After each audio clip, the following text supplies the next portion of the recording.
Hi! శనగల chat అంటే ఎంతమందికి ఇష్టమో చెప్పండి. మాకైతే మా ఇంట్లో నలుగురికి ఇష్టమే శనగల చాట్ అంటే. దీనికి నైట్ నేను అవి నానబెట్టుకొని ఉడకబెట్టాను. అది బ్రౌన్ కలర్ లేవు ఇంట్లో, ఇవి కబూలి శనగలతోటే చేస్తున్నాను. దానికి టమాటా కట్ చేసుకున్నాను అండ్ ఉల్లిగడ్డ, కొత్తిమీర, పుదీనా, కొంచెం చిన్నగా పచ్చిమిర్చి, దీంట్లో కొంచెం ఆయిల్, నిమ్మరసం, ఉప్పు అయితే కలిపాను ఒక గిన్నెలో. తర్వాత అవి ఒక గిన్నెలో వేసుకున్న తర్వాత శనగలు, దాంట్లో ఉల్లిగడ్డ అండ్ పచ్చిమిర్చి సన్నగా తరుక్కున్నాను. అట్లే కీరా కూడా సన్నగా తరుక్కున్నాను. టమాటా సన్నగా తరుగు. ఇప్పుడు మన నిమ్మకాయ, నూనె, ఉప్పు కలుపుకున్నది ఉంది కదా, అది అక్కడ దాంట్లో వేసుకొని మొత్తము కలుపుకోవాలి. తర్వాత లాస్ట్లో కొత్తిమీర వేసాను. ఈ కొత్తిమీర వేయడం వల్ల టేస్ట్ కూడా చేంజ్ అవుతుంది కదా.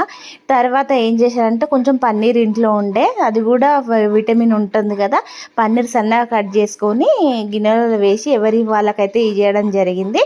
ఎంతమందికి ఇష్టం ఈ శనగల చాట్? నేనైతే ఇలా చేస్తాను. మీరు ఎలా చేస్తారు?